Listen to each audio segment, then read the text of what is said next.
Hawks lose 6-2 to the Penguins. Let's talk about it next on CHGO Blackhawks.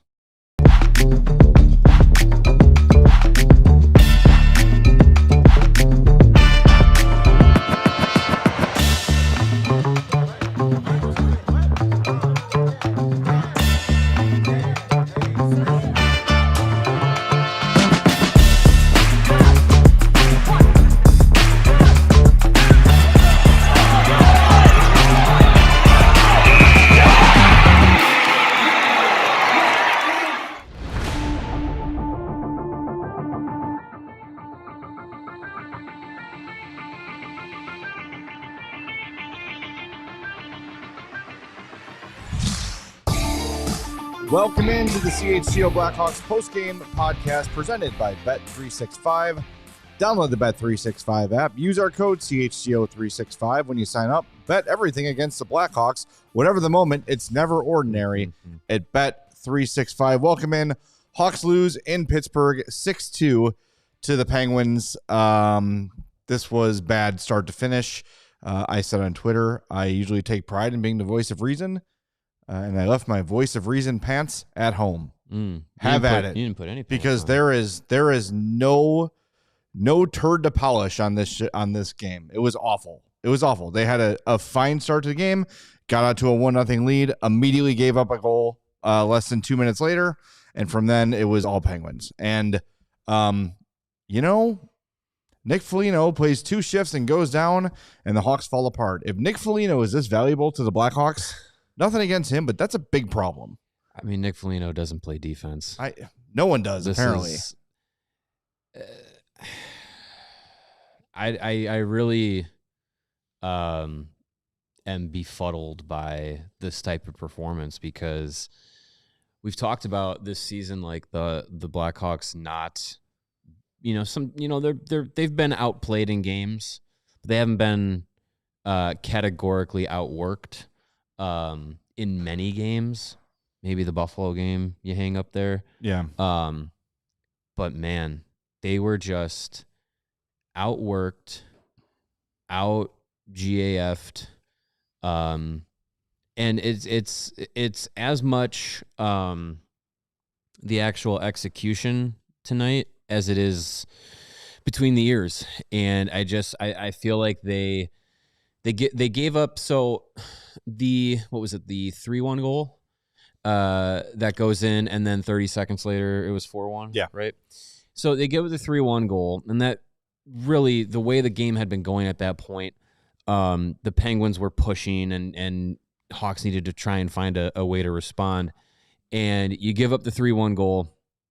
It's not a great play between Kaiser and Levshunov. And they stay out on the ice, right? They're still out there. You got to be able to respond and kind of that's one of those moments where you got to snap out of it. And they absolutely didn't. And they break down again and let Anthony Mantha burst through with speed. I don't know if that sentence has ever been said before. Known speedster Anthony Mantha. Yeah, and just blows right through him. Goes right between them. Kaiser did kind of have to scramble on the play, but still, it's just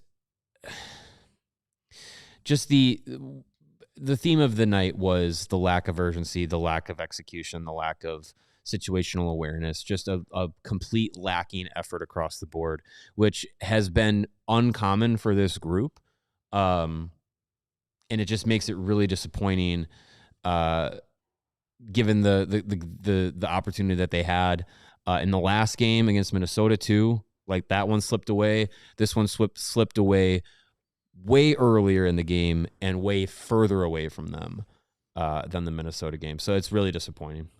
And there's no one person to blame in this one, but you can go through the stat sheets and kind of find out across the board. Wyatt Kaiser and Artyom Levshunov -5. Really bad game for Levshunov.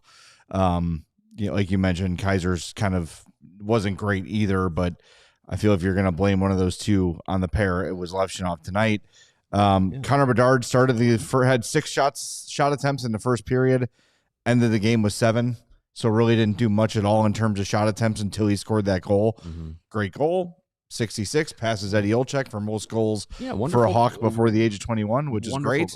But Didn't matter. It was crap top to bottom. And you saw guys just completely checked out. And that is not something that I don't even think in the Buffalo game they had completely just checked out of the game, where it was like the score got crazy and everything was going in for the Sabres. And there was a little bit of that tonight, let's be honest, because Soderblom wasn't good either. Who also played that Buffalo game. Yes. But when you have games like that where it's like, okay, well, everything's going in the net, so it just is one of these nights. Tonight I saw a team that had a chance to get back in it, down 3-1, that put no fight up at that point. No fight. And that is really concerning. Yeah, I mean, you can't look for the exit door in any game. And, you know, you're on the 2-game road trip. There's a lot of disappointed moms on the flight back to Chicago tonight. And you don't want to have that kind of effort in this game, in any game really, but especially in this game when you have this special road trip going on, when you've been playing pretty decently on the road in recent efforts. So you kind of want that to continue. And then it's game one of back-to-backs. They looked like the team that played. This looked like a team that had played 3 games in 3 days like they do in the AHL sometimes, and this was night 3. But it was night 1 of back-to-back. So you come home tomorrow and you play the Blue Jackets, who they're not a pushover. So good luck with that. I mean, you get Spencer Knight in goal. That should help you, but you're going to have a complete turnaround in effort and mentality from tonight to tomorrow to try and get a positive result out of it, because this is an effort that, like, if you don't nip it in the butt right away, can snowball in the wrong direction. Even with the Olympic break a few days away, you don't want to go on a losing streak into that extended break and feel like crap, for basically a full month. I don't know. First period, Hawks have a 9-8 shot lead. Second period, 23-6 disadvantage, 13-4 in the third. Shot attempts in this game at 5-on-5, 75-33 for the Penguins. That is a 69.44% Corsi percentage. That is just getting your ass whooped up and down the ice. High danger chances for 19-8. Scoring chances for 40-20. The Penguins had 40 scoring chances, and that's the one that Jeff Blashill always says that he values. It all strengths 46-27. Well, let's scoring chances. Let's see what their internal numbers say. Could be different. Expected goals for the Penguins, 5.54. Yeah, they got worked. They got brutal. Worked. Yeah, it's absolutely terrible. And like, the credit to the Penguins, like, they're playing above expectations this year. If you heard the pregame show, you talked with Joe Brand to kind of preview the matchup and everything, and they just kind of talked about, like, the guys that they've brought in and the moves that Kyle Dubas has made on a team that everyone thought would be selling everything. They've all clicked. Yep. And you said, I don't want to jinx it, but it doesn't seem like the Blackhawks allow stars to beat them all that often. They didn't. And on the broadcast, they brought up the fact that Sidney Crosby in his career has the fewest or lowest points per game pace of any team in his career against the Blackhawks. So, historically, in Sidney Crosby's career, the Blackhawks have held him in check the most. I think he had a point tonight. I don't think he had a point. Did he get, I thought he had, a secondary assist. No. He was a -1. Nothing. Bum. So Evgeny Malkin had an assist. You leave it up to who was it? Mantha had a multi-point game. I think it was rookie Ben Kindle had a multi-point game. Yeah, Connor Dewar had a multi-point game. Mantha had 3 points. Blake Lazat had 2 points. Noah Chari had 2 points. Ben Kindle had 2 points. None of those guys are anywhere near Sidney Crosby. So it was a committee of depth players destroying the Hawks tonight. Like, that's if you go 6-2 and lose in this effort, and Sidney Crosby has 4 points and Malkin looks like the Malkin of old, you shrug your shoulders. You go, 2 of the best ever beat us. But you're getting beat by, the depth players. Like, that's what stinks about it. Well, yeah, and look, I also think, if Crosby and Malkin are just going to get theirs, and you can't stop them, and you did your best. They did not do their best tonight. Chinnikov, too. This was a team that was absolutely checked out. Yeah. They were checked out. As soon as they got down 3-1, it could have been 100-1. It wouldn't have mattered. It's just absolutely inexcusable, this performance tonight. It really is. There's not a ton to say about it. There's really not. They came out and gave you 10 minutes of good hockey, and that was it. And they were done. And maybe that was enough. And I just don't understand how, especially in front of your mothers, you can lay that, like, really, I know, like, when the game starts, you're probably not thinking about it. Right. But holy cow, like, you're probably entering a game feeling good. You've been spending the entire week with your moms, like, got some energy. You're doing good team bonding things. No. And this is what happens. You blow a 3-0 lead in Minnesota. You get your ass whacked 6-2 in Pittsburgh. And now you're coming back to play the Columbus Blue Jackets, who always seem to give the Hawks fits, win or lose. And, Sure. it's just really, it's incredibly aggravating. Incredibly aggravating. Yeah, it's frustrating, and I think too that the for me at least the frustration comes from the feeling that, like, you know, we've seen better performances and across the board, like we've seen games where Connor Bedard has been, you know, a guy that's been able to take over a game. We've seen games where Oliver Moore is effective all over the ice. We've seen games where Tyler Bertuzzi is, you know, a big factor. And it just seemed like everybody tonight, top to bottom, was either a ghost or was just egregiously bad. And it's frustrating because it's just like it still kind of felt to me, at least, that, you know, if you get some points, you get some wins, going into the Olympic break, you feel good about yourself, and you're thinking, okay, when we come back from Olympic break, you know, the trade deadline's coming up. Sure, we're going to be sellers, but if you have the guys that are going to be around, playing good hockey and pushing things forward, you might, beyond the trade deadline, feel like, hey, we might have a few games that actually mean something.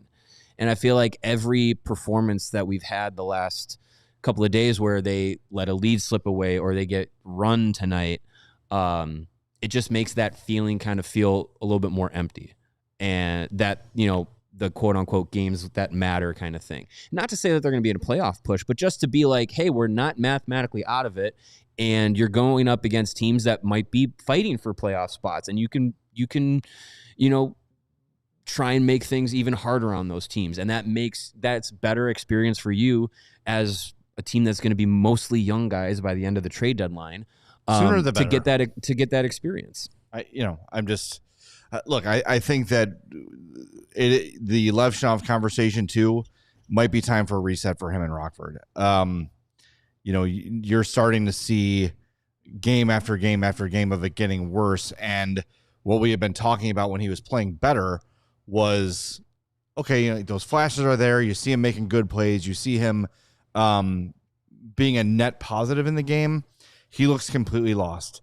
And look, it's understandable for a 20-year-old defenseman to be feeling a little bit overwhelmed right now. He's playing a ton of minutes. He's on the ice all the time. He's on the power play. He's got a lot of responsibility. It might be time to just give him a breather. To me, it doesn't indicate anything about his ceiling down the road or his future or saying that he's a bust or not. I don't think it says that at all.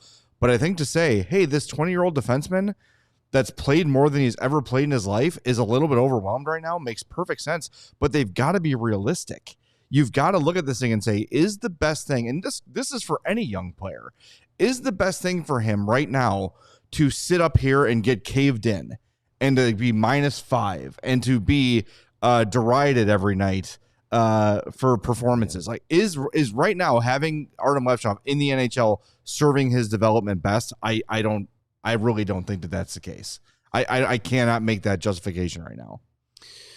I mean, you've had Sam Renzel go through similar earlier this year and get sent down. And I mean, he obviously was someone that they were putting a lot of eggs in the basket early on. He's still featured on the pregame videos for the pump up stuff. And, you know, I think the Hawks expected him to not go to the AHL as early as he did or at all. Yeah. And he did. And I think that's fine. That's part of development. I think Levshunov, again, was also in that boat. of like, we expect him to be an NHLer all year, and sometimes plans don't go as you expected. So I think the way that the Blackhawks have used Rockford in recent years has been as an actual development grounds, an actual like, here, learn some lessons, fix your game, and get back to the level in the NHL that we want you to be in. They've done it with other guys before. So if what we've seen recently from Levshunov is I think bad habits creeping back into his game. I think that something that could be, a message sending move to everybody, but especially some of the young guys, is if you send them down and I would say maybe internally saying like, hey, we need some urgency in our game. And Artie's been guilty of a lack of urgency at times, and I think that was probably the case tonight. And it crept into everybody's game tonight. There was a lack of urgency across the board in tonight's game that I didn't like. So if you want to, you can use that messaging. And I don't think that's what you're not saying, that it's obviously not on Artyom Levshunov to motivate his teammates. That's not, just to be clear, you're not saying that because of Levshunov's lack of effort. But what you're saying is show that when there is a lack of effort, there will be a consequence. Right. He's been guilty of it before, and the other guys that are going to be here need to know that it's not going to be tolerated. All right, we've got to give out game pucks because they are sponsored. Here is our Game Day Men's Health Game Puck nominees. Better father, better husband, better man. Go to Game Day Men's Health. Visit GameDayCHGO.com to find locations closest to you. The floor is yours, man. You got dibs. Find somebody. Connor scored against a living, breathing goalie for the first time since his injury. So there you go. Okay, he had a goal, 4 shots, 7 shot attempts, was credited with a hit. So, okay, I'll give you that. I'll take Frank Nazar, who had 2 assists, had 1 shot on goal, and that's it, and won 61% of his faceoffs. So Bedard and Nazar, those are your 2 nominees for game pucks. Get them in. We're going to hit the break zone for the first time. We look forward to hearing from Jeff Blashill and probably some players coming up in a little bit here. In the meantime, hit that like button. I think another podcast has sent their trolls in here, and they've been hammering the thumbs down button. So if you're someone who's here all the time, or you appreciate what we do, just because the Hawks lost doesn't mean you have to hit that like button. Let's hit that like button to offset some of those thumbs down. We'd appreciate that. Back in 2 minutes on CHGO Blackhawks. Whatever the moment, it's never ordinary at Bet365. And now new customers get $200 in bonus bets when they bet $5, win or lose. How about their 100% parlay boost? Double your winnings on parlays with Bet365's 100% parlay boost. Download the app, use the code CHGO365 when you sign up. When you do, new customers get $200 in bonus bets when you bet $5, win or lose. Playoff season is here. Sign up, use the code CHGO365, deposit $10, place a bet for $5 to get $200 in bonus bets. If your bet wins or loses, you can use those bonuses on spreads, totals, player props, futures, and more. Whatever the moment, it's never ordinary at Bet365. You must be 21 plus. If you or somebody you know has a gambling problem, crisis counseling and referral services can be accessed by calling 1-800-GAMBLER, and this offer is in-app only. Hey, did you know winter's here? Is Yes. your home's heating up for the challenge? I hope it has been during these Arctic temperatures. If it hasn't, and I'm sorry if it hasn't, but I hope you called our friends at 4 Seasons. If you're thinking about a new home generator or a furnace tune-up, they've got you covered over at 4 Seasons. They can guarantee same-day installation for all of your heating, cooling, plumbing, electrical, and generator needs with no extra charge for nights, weekends, and holidays, which is when things inevitably break. And if you do need a new furnace, they have them starting at $39 a month, or you can look at AC furnace combos because it won't be winter forever. Those start at $57 a month. 4 Seasons Heating, Air Conditioning, Plumbing, and Electric has been serving the Chicagoland area for over 50 years, and they're your trusted local experts for heating, air conditioning, plumbing, and electric. Visit 4seasonsheatingcooling.com for all their special offers and money-saving coupons. That's 4seasonsheatingcooling.com. All right. Thanks. Welcome back. Thanks for the likes. We appreciate that big time. Lots of those. We got some post-game quotes rolling in. The big one here, no update on Nick Foligno's injury. I don't want to speculate, but usually when there's no update, it's not wonderful. Yeah, not awesome. But I mean, hopefully it's nothing too serious. We know that he's had the wrist injury. I didn't really see anything on the broadcast that I can recall of like, ooh, Foligno got knocked or blocked a shot. I can't remember. But he only took two shifts. So yeah, he played like a minute. Yeah, so that'll be interesting to see. Someone in the chat also 118. Yeah, someone in the chat also brought up Bertuzzi. I know he finished the game, but he also took a shot off the leg where the padding's not really very abundant. So that'll probably bruise up nicely. But hopefully he's fine to go too. We know that they've got extra bodies. Landon Slaggert was on the bench sat today. tonight, so Doc could play, and Sam Lafferty's been sitting for a very, very, very long time. If you need to get those guys in, that's fine with Foligno out. But like I said, hopefully it's nothing serious because obviously this team seems to, for whatever reason, perform better when he is around, even just healthy and on the bench. Seems like just his presence. A lot of times games don't go crazy. What's that? He's chocolate cake. Please save that for later. I can't get into that right now. Yeah. And here's the thing. You are trading, theoretically, based on reports from Frank Zaravalli, who seems to be the most connected to the Hawks. You're trading at least Dickinson and at least Murphy at the deadline here. Makes the most sense. Yeah. It does. And I agree with it. You should do it. But is there a concern that you're losing all this veteran leadership now? And it's, it's not making a difference. They were there tonight and they didn't show up. So I guess it doesn't matter. I guess it's not really the factor we thought it was. Well, I don't know. I can't, I'm not going to. I mean, yeah, you're trading likely two of the guys that are part of your leadership group, Murphy and Dickinson, two of the guys that have been, have the most NHL games under their belt in this locker room. But part of the growth of this team is the younger players stepping up and taking on larger roles in that factor, not only on the ice, but also off. So you look to a guy like Alex Vlasic, who's reaching close to 300 games played. Connor Bedard, obviously this is year 3 of him in the NHL. Frank Nazar is a guy that's got a voice in the locker room and is starting to grow a presence as an NHL player. So like Spencer Knight, like those are the guys that are going to start kind of taking over that room. And that's part of what the rebuild is. It's passing the keys to the kids and having them grow up in the NHL. So, and you still have Bertuzzi, you still have Donato, you still have those guys around. So it's not purely 20-year-olds, early 20s guys that are just kind of figuring out the lead. There's still some of those guys that have been around that you can lean on as veterans. But I think the leadership is going to go through an evolution. And I really don't think that Foligno is going to be traded. I don't get that sense. I don't think so.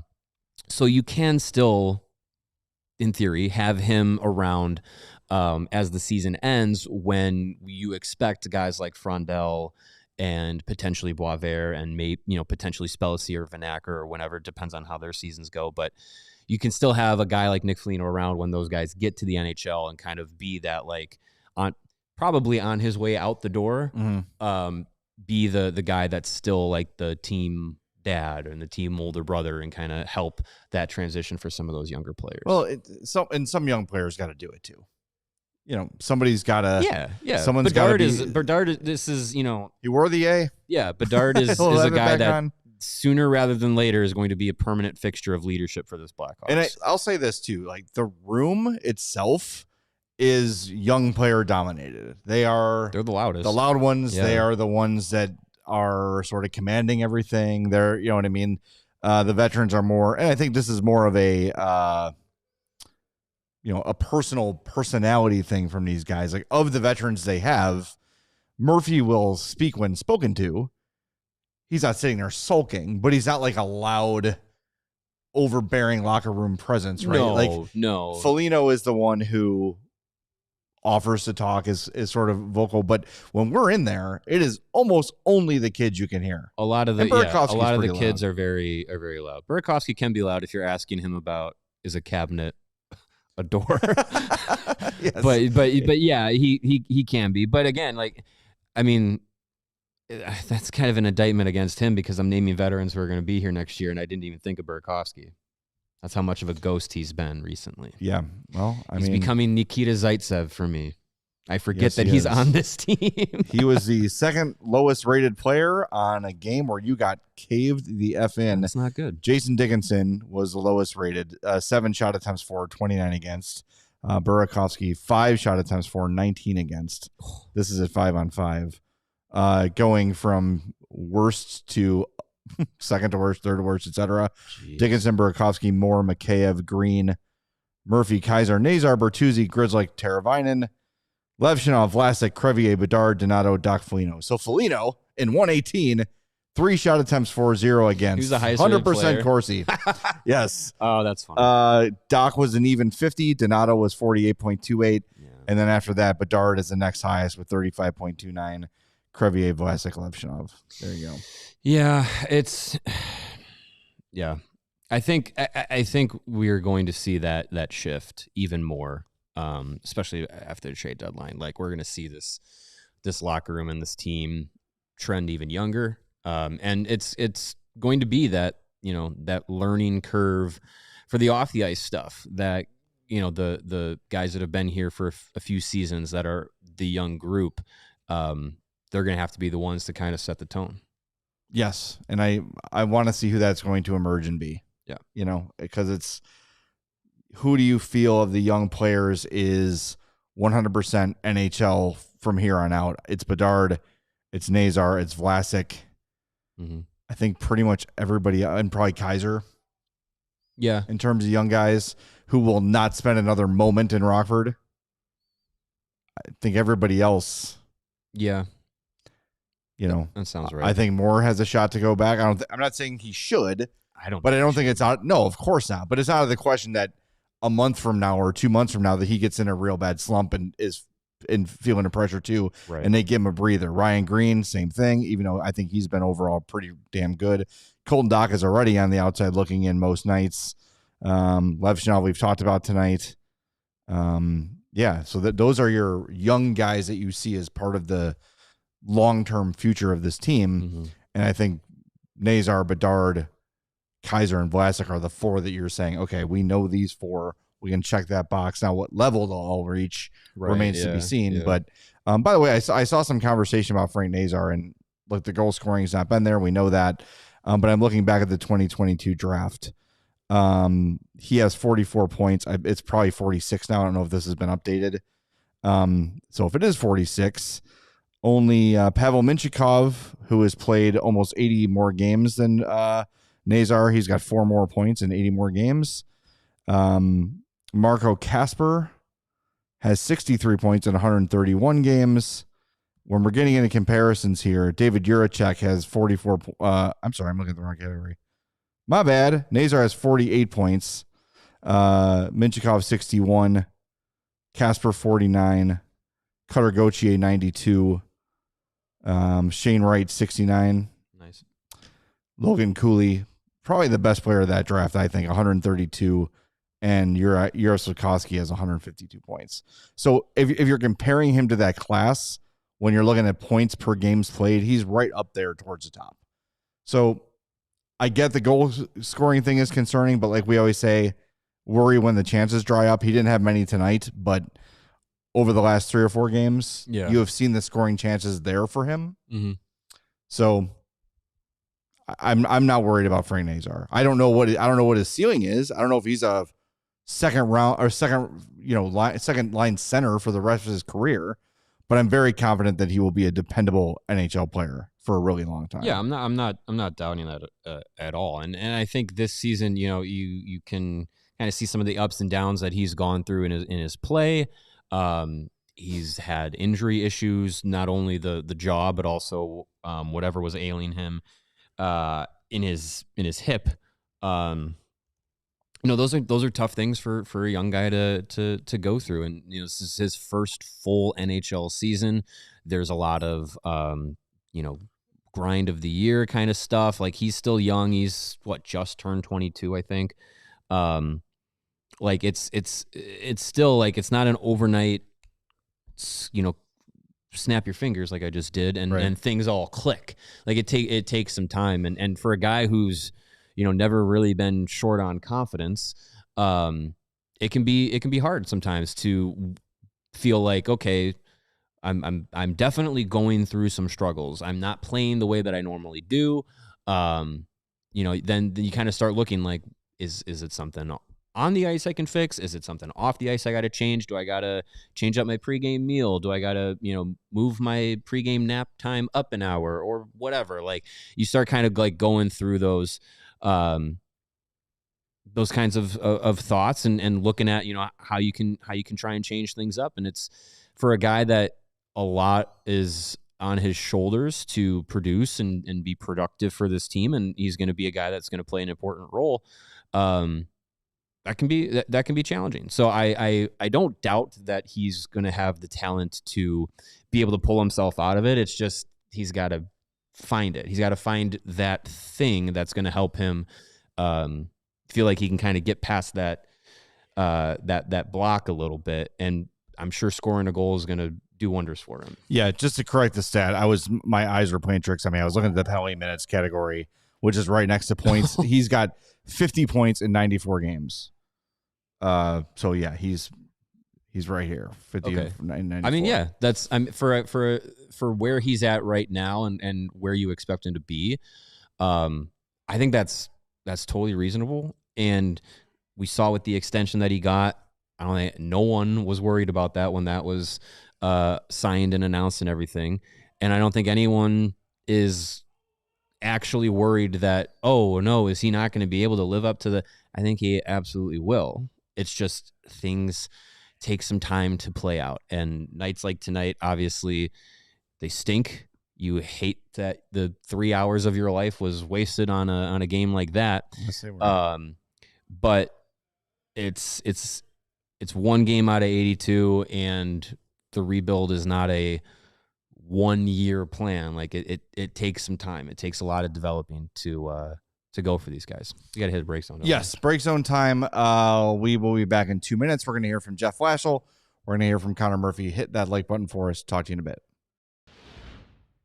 Whether it's on the field or in your financial life, the best teams win by delivering excellence at every level. Old National Bank, they believe every play matters. From everyday checking to long-term planning and commercial banking, their team is here to build momentum and help you move the ball forward. It all starts with a plan tailored for you by professionals you trust. From simple tasks to bigger financial moments, you can count on them to coordinate your needs with steady, knowledgeable guidance that brings clarity and confidence to each step. It's a partnership designed to help you feel supported, not just today, but well into the future. So whether you're celebrating a win, rebuilding after a tough loss, or gearing up for whatever comes next, Old National has your bank with tools, insights, and an expert crew that's always in your corner. I can speak from experience. We are customers of Old National. They are outstanding. Old National Bank, member FDIC, where relationships and results matter.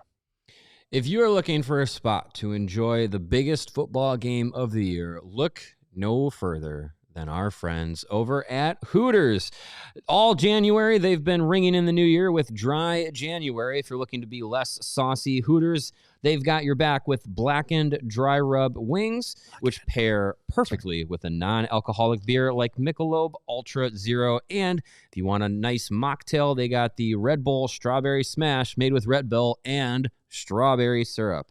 You can stick to your resolutions at Hooters. And if you're going for the big game, try their party packs, including the field goal party pack and the touchdown bundle party pack, which, get this, 50 wings, traditional, 50 boneless wings, 4 orders of fries or tots, and 8 ranch or blue cheese dressings. That's just enough for Chloe. Head over to Hooters, the ranch specifically. Cheer on your favorite team at any of their 11 Chicagoland locations and check them out at originalhooters.com.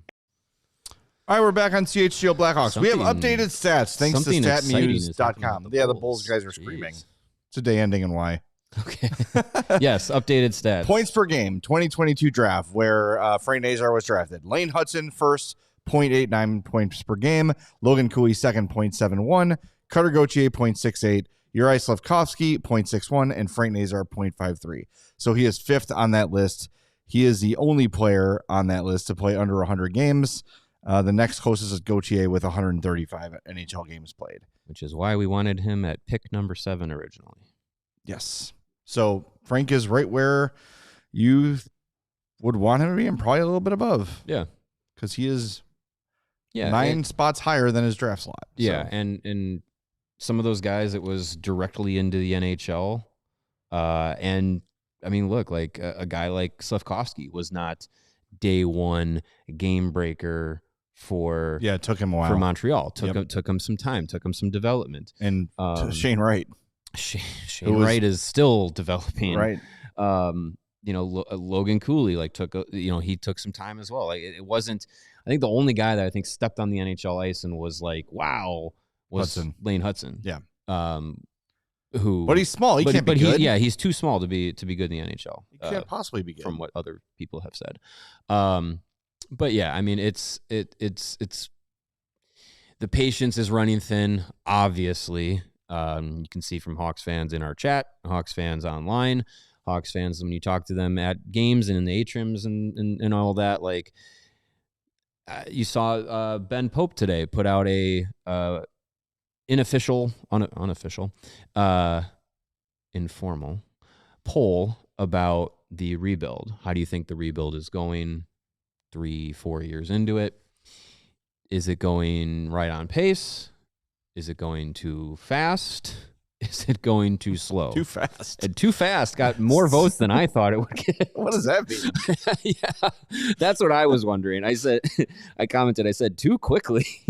Yeah, I want to speak to the people who earnestly think the Blackhawks rebuild is going too quickly. But you can see, it's still a majority think people believe that, the rebuild plan is going how it should. 62.3% say right pace. But I think if you would have asked last year, that number of it's taking too long would have been a little bit lower. I think it's growing as time is going on.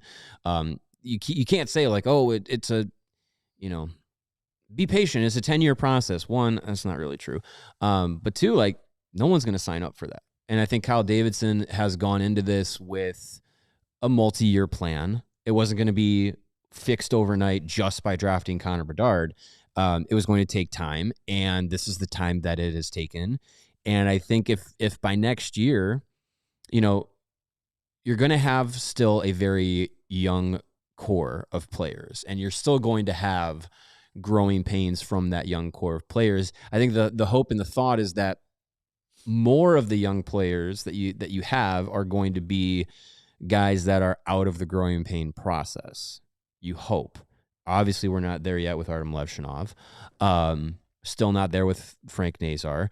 Connor Bedard, I think he's out of these are young guy growing pains. I think he's out of that. It's year 3. And he's more he's categorically more talented than anyone else on this roster and he's had a much better season than he has before too. Right. So I think by next year the hope is that, those guys get to a point where you're not talking about growing pains as frequently, and the guys that you are like Anton Frondel and trying to think who else next year is going to be like year 1 NHL where you think, oh, they probably shouldn't be going or will be going through growing pains. Because I wouldn't now he still has to officially sign and come over and play.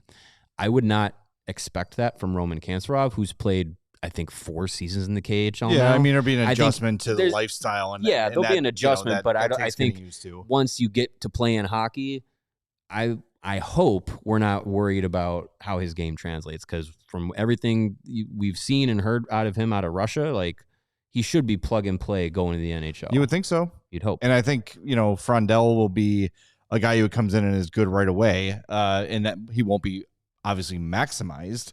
No. But I think the other thing, too, that we're losing sight of still is there's really one guy that other teams worry about on this team, and that's Connor Bedard, right? Right. I think teams are very happy to say, if we eliminate 98 from this game, chances are we're going to win, or we're going to have a good chance to win.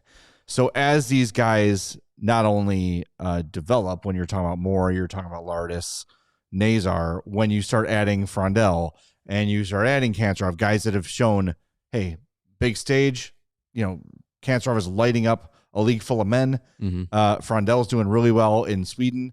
So, like, you saw him dominate the World Junior Championships.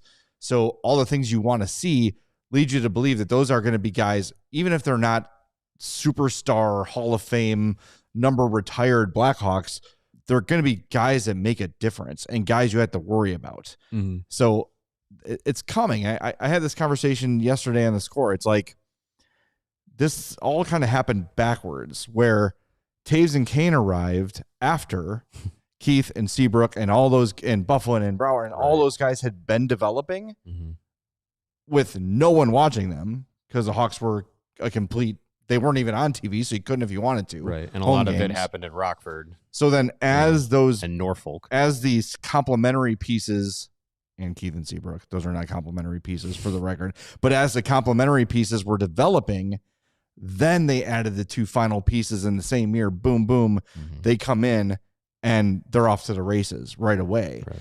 Ideally, if you could draw this up perfectly, if you can go, what is that, Minority Report, where you're shifting everything along on the board, you would get Levshunov in 23, right? You got Nazar 22, Levshunov in 23. You've got these young guys playing and developing. And then when those guys hit their stride, boom, then you add Connor Bedard as that final piece. It didn't work that way. And let's remember that before the Hawks even drafted Connor Bedard, our friend Chris Peters said, Bedard takes a year off the back of the rebuild. Right. He doesn't end it. He doesn't, accelerate it. He takes a year off the back end.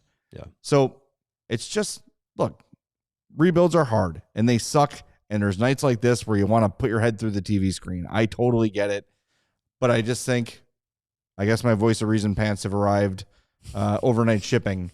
The state of the rebuild is okay. And I saw one of our very good chatters, Edward, said, like, none of these prospects are guaranteed to work out. And that's true. But all you can do to make yourself believe or feel better, or if you don't want to feel better, don't. I'm not going to force you to do that. But look at how they're performing in their respective leagues. Vanacker leading the OHL in goals. Yeah. Kancherov. We've been talking about these guys. We don't have to rattle off the names every time. You know who we're talking about. All of them are at the top of their leagues, at the top of the level they're playing in. So will that translate to the NHL? We don't know that. But would you rather have them doing not as well where they're at? Like, that you want to see them doing well, and then they come here and you see how good they do. And I think Frank Nazar is a good point in that, where Frank Nazar was not like lighting up college hockey. He was a good scorer, but he wasn't like, it was high, but it wasn't he missed eye-popping. Most of his freshman year with the injury, so that kind of stunk, and probably put him behind a season in development. But he was a point per game. Second year, point per game for Michigan. Like that's pretty darn good. And then was just over a point per game in the AHL before getting called up. He was midway through last season, right? 24 and 21 this year before getting called up. Yeah. So yeah, I mean, he's at the levels that he's been at. He's been a guy that's been pretty quality, pretty top of the stat sheets and everything. So yeah, I mean, what Kyle Davidson had to do was completely restock a prospect system that had been gutted by the previous regime that gutted it because they were trying to go for Stanley Cups, and they were successful three times. But that came at a cost of, you're giving up first round picks and you're drafting later in rounds, and, you're at the end of the Bowman tenure, you were drafting Kirby Doc and Adam Boquist and throwing them into the NHL way before they should have been. And you had no development plan. It was just they're young, they're top picks, so they go to the NHL and they figure it out. And then those guys were completely stunted by that. Yeah. So this process, I think, is probably new to a lot of Blackhawks fans because we didn't experience it this way when it was the early to mid 2000s. Right. There was no like attention to elite prospects and, watching Dave Bolin play in the OHL or anything like that. Like there wasn't that level unless you were a diehard in the weeds hockey fan at that time. Well, yeah. Because that's how you had to go. That's basically how you had to consume that kind of information. But going back to your point about rushing guys and ruining them, I am approaching that spot with Levshunov because it's been so bad lately. I don't want it to happen to him. Mm-hmm. And look, like we can go back and relitigate the Kevin Korchinski stuff too. It was either Seattle or Chicago. There was no other option. Mm-hmm. And I still think ultimately it was the right move. But if Kevin Korchinski doesn't pan out, that is a question they're going to have to answer for a long time. And Brian Magnuson in chat said, like, we were all told that Jack Skilly was going to be great. And we were told that all these other draft picks were going to be good. There's no team bats 1,000 on draft picks, which is why Kyle Davidson has made it his priority to stockpile draft picks, especially first round picks. His first draft, he had 0 when they woke up in the morning, ended up with 3. Yeah. And last year he traded into the first round twice, right? Like he is aggressive in moving up and getting those picks. So the more first round picks you have, the better off you're going to be. Remember, Duncan Keith was a second round pick. Dustin Byfuglien was picked in a round that doesn't exist anymore. Look what you're getting from Louis Crevier. Mm-hmm. Look what you're getting from Ryan Green. Look what you got from Andrew Shaw. Like it's not always like you pick this guy here and these will be your best guys in order. They're all lottery tickets at this point. Nick all Largus of them was a third round pick. Yes. Yeah. Right. So it's a lottery pick. There's more to it too than just like some guys get pumped more. Some guys play for more prestigious organizations so they have more eyes on them. Some people have better agents so they get more hype ahead of the draft. There's a lot that goes into it. Some teams have thicker scouting staffs than others, right? So there's a lot more to it than just like all the first round picks have to be home runs. That never happens for anyone. All right, gonna hit the break zone, and we are gonna hear from Blashill and from Connor Murphy coming up next. There is nothing better than getting back to the roots of hockey and the nostalgia of the outdoor game away from the indoor rinks. And guess what? Starting tomorrow, the 4th annual Sand County Classic at Sand Valley up in Wisconsin. 4-on-4 round-robin play, multiple outdoor rinks, beautiful snow-capped dunes and pines all over the place. And they've got divisions for your team, 21+, 30+, 40+, with advanced and beginner tiers. You have to sign up now. It starts tomorrow. Sandvalley.com to get your team registered. You'll get the hospitality package, perks like swag bag, shuttle service, meals, other on-ice activities, and take advantage of the lodging packages, all inclusive with the cottages literally steps from the ice. This is your last chance to sign up for the Sand County Classic at Sand Valley. Team registration open now at sandvalley.com. Again, get your team signed up at sandvalley.com. They're ringing in the new year at Ray Chevrolet in Fox Lake with hot deals all month long during their Ray Resolution sales event. Stop in today and drive home with 0% financing for 72 months, plus no payments until spring on all new Chevrolet models. Or you can check out their selection of over 125 vehicles priced under $20,000. With one of Chicagoland's largest Chevy inventories, you're sure to find the perfect vehicle for you. And as one of the top-selling Chevy dealers in the Midwest, they're able to keep their prices competitive so you know you're going to get a great deal. And with Ray's Price Promise, it lets you shop confidently because the price you see is the price you pay. Go see for yourself. Visit our partner at their convenient location right on Route 12 in Fox Lake, and don't miss out on their Ray Resolution sales event going on all month long with 0% financing for 72 months and 0 payments until spring on all new Chevrolet models. Shop Ray Chevrolet in Fox Lake or at raychevrolet.com. They've been serving the community since 1963. Together, let's drive. All right, we're back on CHGO Blackhawks. Before we get to Jeff Blashill and Connor Murphy, we are going to do overtime today. We're going to talk about Patrick Kane broke Mike Modano's record.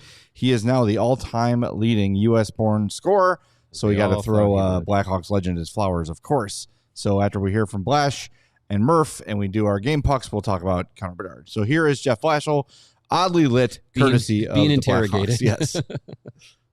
What do you feel like happened there in that second swinging things? Yeah, second was bad. We, I thought we were fine in the first. I didn't think our compete level in the first was even to the level it was the other night, but then in the second I just thought we didn't compete hard enough, to be honest with you. We just lost too many stick battles. We just ended up defending way too much. You know, when you lose stick battles, lose stick races, you turn pucks over at the blue, you defend a bunch, and they spread us out and one battle's in front, so it just wasn't – too many guys weren't good enough. Levshunov seemed like he had a number of things go wrong. How would you assess his performance? No, I didn't think he played good. I didn't – obviously him and, the pairing, it was a tough night,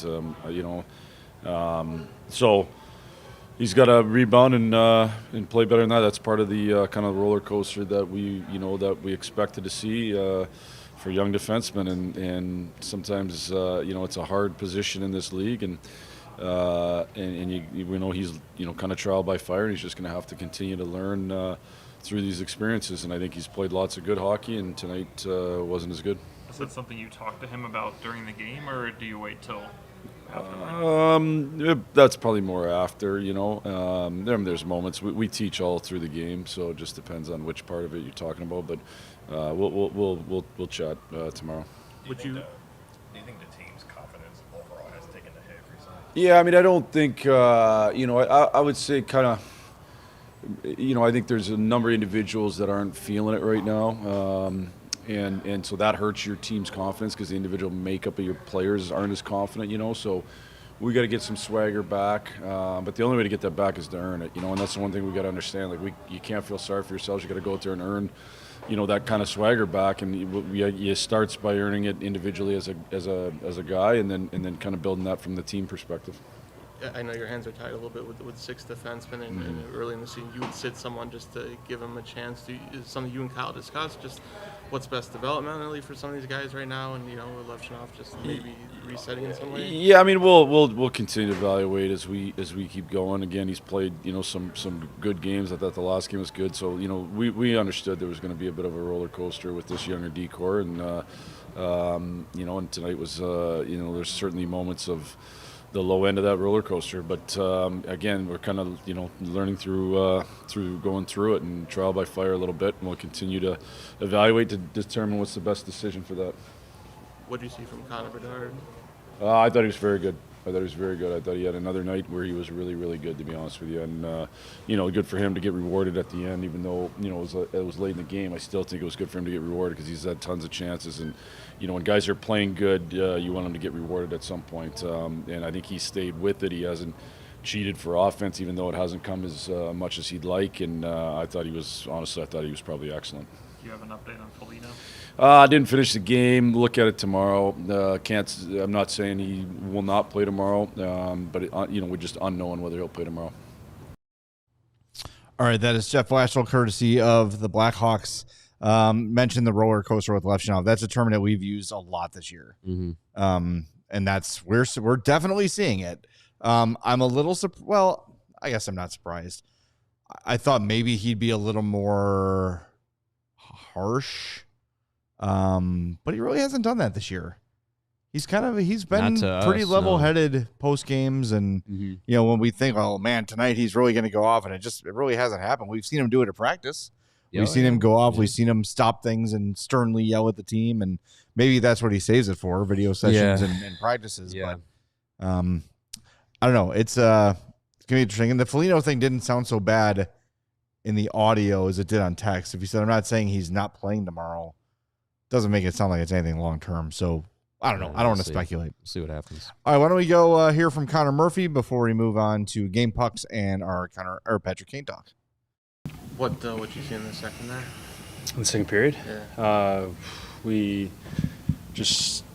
I don't know. I feel like we shot ourselves in the foot with some of our puck play. being irresponsible with breakouts by us coming over end and then even getting across their blue line, and then it turned into us having a lack of compete kind of overall man-to-man. So that's the hardest part, giving up those goals and chances for Sodi, knowing that we didn't compete the way we should. Seems like that's been maybe unusual this year, where there's been bad games, but you guys feel like you've still, pushed in them at least. Why do you think that wasn't there tonight?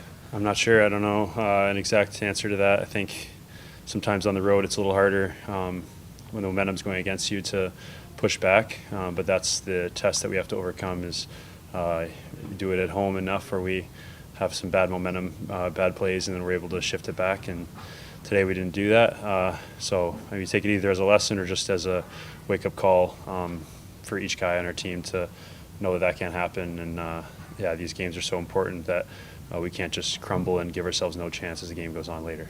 How important is it for the group to stick together in a stretch where you guys lost in so many different but equally tough ways? Yeah, sticking together is important any time of year, any game, any day, honestly. But I think anytime things go against you in the games and we're not performing, I think it's a character test for each one of us as a team and as an identity for our team to show that we can respond. We didn't respond tonight, period to period. So the test now is to respond tomorrow. Connor, is it particularly hard when they score those two within 31 seconds? At the time, it's 2-1. You can manage that maybe, and all of a sudden it's 4-1. Yeah, that's kind of the difference in momentum shifts when things are going against you. Trying to just hunker down and compete hard and be strong on pucks and not giving up chances like that are going to cause the lead to get carried away from you. But that is just, again, like I said, it's what we failed to do tonight, and it's one thing just to give up chances, but it's just our level of compete for each other was not there, and that's what's most frustrating right now. All right, there's Connor Murphy. Exactly what I expected to hear. It's what we all saw. He saw it. Blashill saw it. The effort was not there. That's it. That's, and Blashill's talked about it all year. If you don't have your A game, you got to find your B, and if you don't have your B, you better find your C. Tonight, I don't think they found their C games, to be honest with you. No. Just not an effort that you can let go by. So you got to figure it out. They said it. Murphy said it there. Like, the challenge now is respond tomorrow. If you have a stinker against the Blue Jackets, oof. Yep. That would tell you that'll tell you all you need to know about the makeup of this team and the mentality of where they're at right now. If you have a repeat effort tomorrow night, that's a little bit of red flags for me. Yeah. All right, we got to give out our men's game day men's health game puck winner. Where'd my read go? Better father, better husband, better man. Go to Game Day Men's Health. Visit GameDayCHGO.com to find locations closest to you. The game puck winner is Connor Bedard. Good for him. There you go. He had a goal in this game, 7 shot attempts, 79% of the vote for him. And he passes Eddie Olczyk for most goals scored by a Blackhawk by a player under 21 years old with 66. Keep racking up those very specific records. Yeah, exactly. All right, we got some super chats real quick. D-League 21, $5 says, when you want all the young players up in the NHL, this is what you get. Veteran teams taking advantage of their inexperience. You get some nights like this. Yeah, but I that youth does not mean effort. I think D-League, you're right, over the course of 82, which is why they have been inconsistent. Some nights they look great, some nights they look bad. Tonight specifically, I think they felt checked out, and that I don't like. Yeah, I feel like that more or less the roller coaster or the ups and downs with the inexperience. I can attribute that to execution, but effort is, whether you're a 15-year veteran or a rookie, you control your effort. Yep. So, Ann, $5 says, I smoked you guys 2 slabs of ribs. Oh. Have to go to bed, leaving at 8 a.m. from Carbondale. Let me know where I can drop them off before the game. Oh, okay. Oh. We got a lot of giving out our address to I know. do. I don't know. We got a care package I don't really know coming. what to, because we're going straight to the game, so I don't really know. I mean, if there's Someone will 2 be here, slabs right? of ribs here for us to pick up, I'm coming here to pick them up. Sure. I will make the extra effort. All right, it's You have to it's come here 11:43 anyway, so it's West fine. Rondell Place. You have to come here anyway. Why? Do a mini pod. Or That's she can happening. drop them off to you guys in the press box, and then Sure. you Well, can bring I don't them know if you're back gonna get to 2 me. slabs of ribs past the Through security security? Oh, staff. you don't think so? Well, I forget who it was, but we tried to get a bag of jerky, and Yeah, they wouldn't let that 'em. didn't happen. You got to put it in your pocket like Charlie Bacon guy. 1143 West Rundell Place in Chicago. Yes, That's the address. If you leave them probably just right outside in the steps. And they'll do you want me to give her your number, Chloe? stay You keep frozen. giving me like, I'll get them. Okay, here's Chloe's phone number, everybody. It's Denver area code. Is that what you want? Okay. Oh, I'm gonna. Yeah, what I'm gonna do? I'm gonna tweet it. All right. Sir Jack, $5 says it could be incredibly worse for the Blackhawks.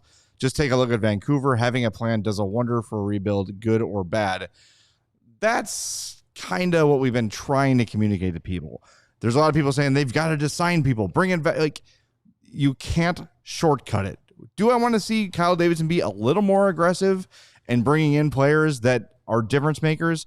Yes, I do, but I don't think you abandon everything and trade a bunch of picks to bring in a bunch of veterans to try to speed this along. Mm-hmm. If someone makes sense in the context of what's happening here, where they're 25 years old, 26 years old, and in 2 or 3 years, you could see them being a big contributing part of this thing, absolutely I'm here for it. And I have said this, go back and listen. I have said this for years.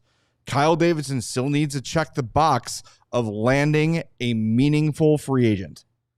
He still does. It hasn't been part of his plan yet, but it still remains to be seen. And he did get Teravainen and Bertuzzi. That would probably be his pushback on me for that if we were to say it to him in person. That's second tier. But they're second tier. Yeah, you've they got to weren't- get a first tier free agent. And well, I mean, he went after Jake Gensel.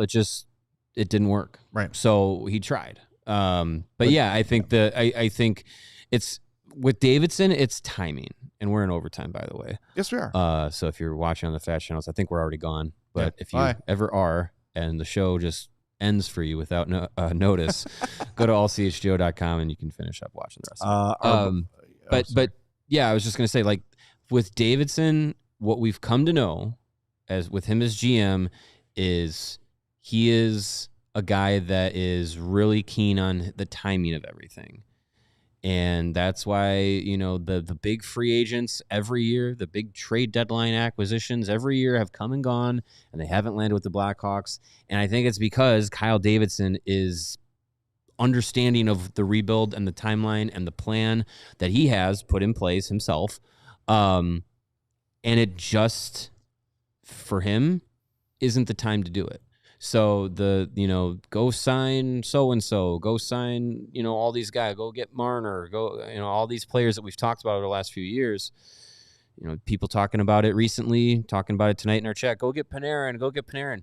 It's not the time. It's not the time to go and get those guys in Kyle Davidson's mind, because the lineup to the window is not the right moment, and you don't want to strap yourself in to Artemi Panarin at 4 years, $12 million or whatever it is, for a team that maybe at the end of those 4 years is like, oh, now they got a legitimate shot at contending, because then you have 38-year-old $12 million Artemi Panarin, who very likely is not the same guy that you signed, just kind of wasting away at that point. And I think the timing for that move for Davidson is not yet. Obviously, if you look at what he said to Kalen Lumpkins with the Chicago Tribune, there was no deviating from the plan whatsoever this season. Like, they were going to go into the trade deadline as sellers. They had to be like where the Avalanche are for him to not sell at the trade deadline, and they were never going to be that. Yeah. So even if right now they were like the number 2 wild card, he'd probably still sell and not keep Murphy and Dickinson and so on and so forth. He's got a very clear. He is very much in tune with most of our chat saying this is not a playoff team, and he knows it, and that's why he's going to sell it. I'm just for funsies, I typed in to Google NHL free agency winners and losers. This is from Matt Larkin of the Daily Faceoff, written on July 2nd. This His year? free agency winners, yes. Well, last year, 2025. Winners: Florida Panthers, 6 points out of a playoff spot, like the Hawks. The New York Rangers are a second winner. They are selling right now. Bottom of the Eastern Conference. And they sent a letter to their fans about, this kind of sucks. We're going to kind of have to retool on the fly. But we're not rebuilding. We're not rebuilding. But we're going to retooling. sell off all the pieces, and we're going to get young players and draft picks. But it's not a rebuild. Which is why the Rangers will be exactly what they are for the next 10 more years. And then they'll fire Chris Drury in 3 years, and we'll be right back to the drawing board. Mm-hmm. Vegas, free agent winners, they got Mitch Marner. Hard to argue with that. Fine. Yeah. Incomplete assignment, Anaheim. Last I checked, Anaheim having a pretty decent year. Playoff spot. Carolina, last check, was at the top of the Eastern Conference. 1 point behind the red-hot Tampa Bay Lightning. Mm-hmm. So, incomplete assignment for them. Yeah. Well, I mean, I think for a team like that, free agency is there's different ways to approach it. Yeah, but the point is, like, everyone wants to get the big shiny toy at free agency, and it just doesn't always work. Well, look at two off seasons ago. The guys that they all brought in with Bertuzzi and Tavo and Brossois and Pat Maroon and Craig Smith and TJ Brody for some reason and Alec Martinez. It was like, oh, wow. Hey, I get their free agency was great. Yep. And it didn't get them anywhere. It didn't get them where they thought it would. So, you know, it's never guaranteed. Just like with the prospects, it's never guaranteed. They could make a big trade for Artemi Panarin. They could be like, we're going to trade and extend him. Panarin's back. Like, get all your loaves of bread out of the freezer and you know, dust the mold off. He's back. And he could completely bust out and fall off the cliff of production and be like a 50-point player or something. Like, also, who knows? you also there's questions about his motivation. And you don't want a guy whose motivation is being questioned during the middle stage of a rebuild, which is where we're at. Right. Not only on the ice, but also off the ice is a big factor with how you construct a team. So, all right, another super chat here. We've got when's baseball season? $10 says, why does it constantly feel like the opposing team is on a power play against us? Seems like we rarely apply any offensive pressure. Concerning with Bedard and Nazar back now, right? Well, I think that's part of being a young team, and I don't think he's talking about power play chances. I think what one baseball season is saying is, why do the Hawks feel like they're pinned in deep? Yeah, and that is part of that's being a young team. But again, part of that is getting in the ways of shots, having firm stick checks, doing the winning hockey that Jeff Blashill's talked about a lot. Yeah. They've been put in the blender a lot lately. But to your point about Nazar and Bedard, tonight, they were not great, but in comparison to their teammates, they were okay. They had a 50% line, had 6 shot attempts for and 6 against in a game where you just got absolutely clobbered in possession, so that's fine. In the last game, they were all over the Wild. They were awesome in the last game. So that line itself is doing its job. They are winning the possession battle. They're the ones with possession in the zone. So I'm not worried about those guys specifically, but it's the rest of the team. Yeah, you want to be able to have those guys in more advantageous positions. So, yeah, when you do get hemmed in and then, you know, you get a chance to counterattack or you get a chance to change, a lot of it is changing off of a dump in, and then they have to go back and try and retrieve the puck, and that's, you know, it's a task in and of itself. So, yeah, you don't want to be outchanced and outshot and outpossessed game after game after game after game because it's taxing to play that style. But it comes with maturity in the game. And yeah, like you said, like the way that Jeff Blashill wants these guys to play, it takes a lot of buy-in. It's not the most fun style of hockey, but it can turn into the most successful style. Fun is winning, and winning is fun. I'm the first person to ever say that. Agreed. And our buddy, Young Dangle God, right on cue, says, we can't score at even strength, can't score on a power play. Are we going to re-sign Kaner or not? And chips in his dollar for mentioning all-time U.S.-born leading scorer, Patrick Kane, who passed Mike Modano tonight. We talked about it a little bit yesterday with Greg, but this is a guy who is very much in that ageless category, especially since the hip resurfacing. Yeah, how about that? That no one's really been able to come back from. He has. Yeah. And he's not the guy he was in the 2010s, of course, but he is still incredibly effective Mm-hmm. and fun to watch, even though it's in that sweater. Yeah. I mean, yeah, it's undeniable the amount of talent and impact that he's had as a U.S. born player. Just the hockey cultural impact that he had or has had on guys. Like, look at how many guys through the last handful of years that have come through the draft, and how many skilled, flashy wingers. They all say Patrick Kane was my favorite player to watch growing up. Yeah. Bedard has said that to some extent. Jack Hughes has talked about that. Like a lot of the U.S. players that go through the U.S. development program and everything, like the impact that he has. Well, you see Matthew Kachuk with the mouthpiece out of his chewing mouth. the mouthpiece, even though Kane stopped doing that. Feels like 10 years ago. All the a lot of that is part of it. The mullet with the stripes buzzed into the sides. If you were a young boy playing hockey in the 2010s and you had hair long enough, you had that hairstyle at some point in your life. And just the stick handling ability that he has, just incredible. So an awesome feat for him. And just can't say enough about how awesome of a hockey player he's was as a Blackhawk, and has been for Detroit. And look, I had my doubts about the Red Wings going into this season because they kind of were just like, let's run it back.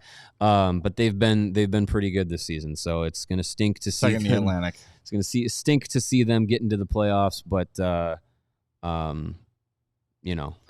good. It's good to see him be able to come back, like you said, from the surgery and everything, and play to the level that he has. So good for him. Awesome achievement. Something we all thought was going to happen anyways. Just a matter of time. So, and it took some time for those Detroit prospects to max out, right? And now those guys are playing. And they've done, instead of loading up with a tons of big veterans, they have let their young players play and develop. And now that it's time for the Red Wings to for me, now is the time for Detroit to be aggressive. They tried to get Quinn Hughes. Steve Yzerman would not do it without the extension, which I think is really smart. Because if you give up the haul you're going to have to give up for Quinn Hughes and he leaves in 2 years or whatever, then you're kind of back to square one. I like that he stood his ground and was like, all right, if you're going to sign here, we're all in. We're going to give you the bag, everything. We'll figure everything else out. But without a commitment, we're not going to do it. But he will be hunting for something at the trade deadline. Yeah. So we'll see. Yep. Greg and I got to talk about it yesterday. Want to get your take. In your mind, is Kane the greatest American-born player ever? I mean, he's got the points to back it up now. He did it in fewer games than Modano, I believe. Yep. Yeah, I mean, you put him up against, Modano. You put him up against Roenick and Chelios, and in his same, in a near same generation of a guy like Austin Matthews. Jack Hughes, I think you could throw him into the modern conversation. But I think as far as like cultural hockey impact plus awards plus, cups and hardware and all that, I think in the modern era of hockey, I don't think an American player has had a bigger impact on the game, and put up the numbers and put trophies on his mantle like Patrick Kane has. So, yeah, I would say so. Okay. I'm still going with Chris Chelios just because of the longevity and the effectiveness so long into his Kane's career. not done yet. He's not done He's yet. still You're playing. right. But I think Kane is very firmly second. And I think it's the conversation between Chelios and Kane is, razor thin. Mm-hmm. But I just give it to Chelios just because of, how effective he was for so long, especially playing the way he played. What was he, like a Norris finalist at like 35 or 36 or something? Yeah. I remember that. Yeah. Realized this Looking that yesterday. up. He joined the Hawks when he was 29. Yeah. Played till he was what, 30? Yeah. No, he was 40 something. Well, with the Hawks. Yeah. Yeah. Pretty crazy. And People played mentioning till he was 48. that's crazy. People mentioning Brett Hall in the chat. It's always the caveat of U.S. born player, yes. because although Brett Hall identified as an American in his hockey career, he was born in Canada. I will also still put Chelios and Kane over Brett Hall. Yeah. Brett Hall was great. But to me, I feel like Brett Hall was a little... I mean, I guess Kane is one-dimensional too. But... I mean, Kane, his best attribute is his puck handling and playmaking ability, yes. But he also had, two? He had 2 40-goal seasons. Like, he can fire it too. Yeah. Like, he can be a goal scorer. It's just, it's not his bread and butter. 2 cups for Brett Hall, 3-time All-Star. That's it? That can't be only right. a 3-time All-Star. How many All-Star games did he play in? Go check that. 1, 2. Oh, here we go. Yeah. 1, 2. Because that's 4, always 5. Yeah. 6, 7. Yeah. So it's the NHL All-Star versus an All-Star game appearance. Yeah. That makes a lot more sense. I know the John Scott's an All-Star too, sure. So you could throw that out the window if you want, but I always look at how many All-Star games did they play in versus how many times were they, NHL first team All-Star or whatever. Yeah, Lebowski says Brett Hull is one of the greatest goal scorers ever. I agree with that. Yes. But I think that's what he is. He's a goal scorer. Mm-hmm. Yeah, I just, I'm not arguing that at all. I agree with Alan. I think it's Borthole. Well, no one's better than Borthole. That guy's the champion of the world. Yes. He was born on another planet. From parts and unknown. Came down here to save us all, but then just did hockey instead. Yeah. All right, we're going to wrap the show up. Thanks for being with us. Thanks for hanging with us during overtime. Back at it tomorrow. Hawks and Blue Jackets at the UC. We'll talk to you after the game on a CHGO Blackhawks podcast. We all silly like the mayor.